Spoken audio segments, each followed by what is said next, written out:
Assalamualaikum warahmatullahi wabarakatuh. Alhamdulillah, pada hari ini kita berjumpa lagi dalam pembelajaran tematik, yaitu tema 6 subtema 2 pertemuan 5 dan 6. Marilah kita mulai dengan bacaan basmalah bersama-sama. Bismillahirrahmanirrahim.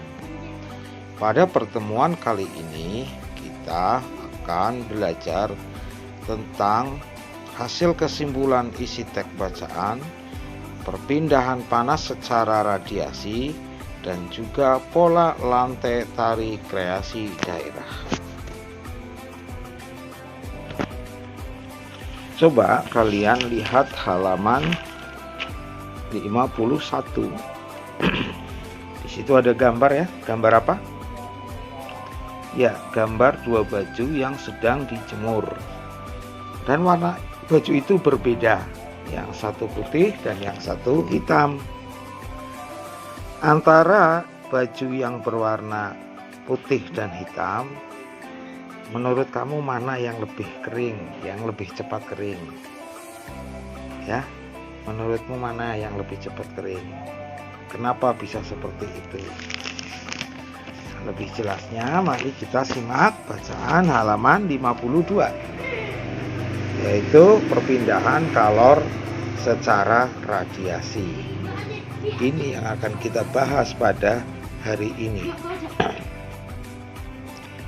Perpindahan kalor dengan cara radiasi berbeda dengan perpindahan kalor dengan cara konduksi dan juga konveksi. Kebetulan untuk cara konduksi dan konveksi ya kita kemarin sudah pelajari.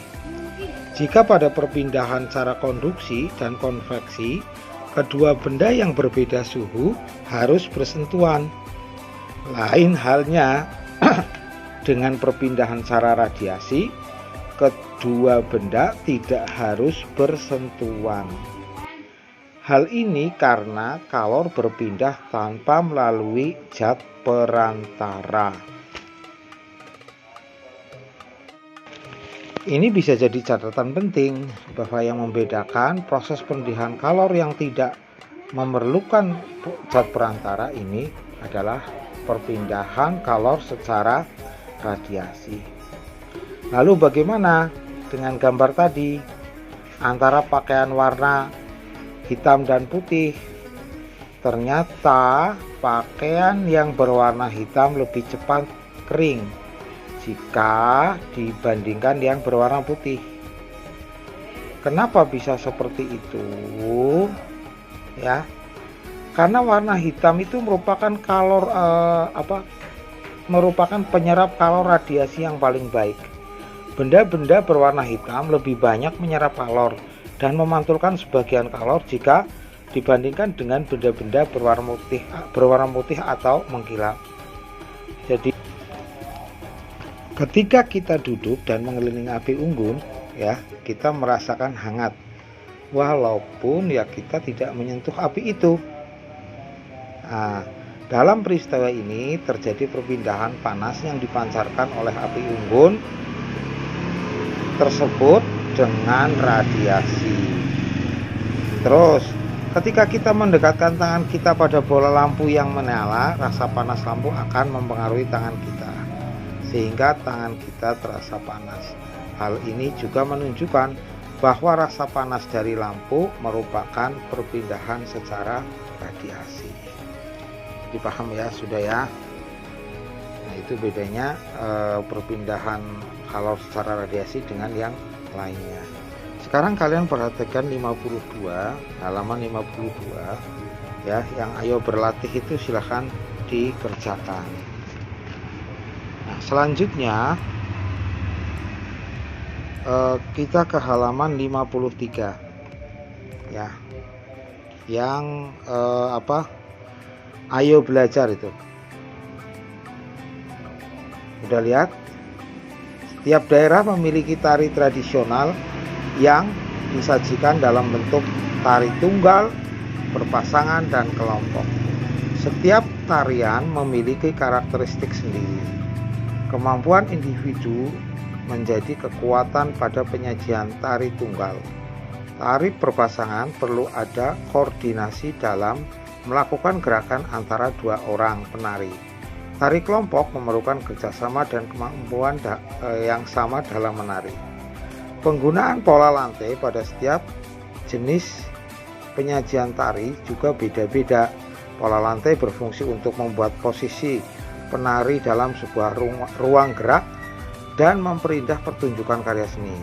Dalam sebuah tarian, terutama kelompok, pola lantai perlu diperhatikan. Beberapa contoh penggunaan pola lantai pada tarian daerah bisa kalian lihat di tabel di bawahnya itu. Bisa kalian amati ya. Contohnya itu tari daerah, tari piring Sumatera Barat, pola lantai, pola garis lengkung dan lingkaran sampai ke bawah. Nah,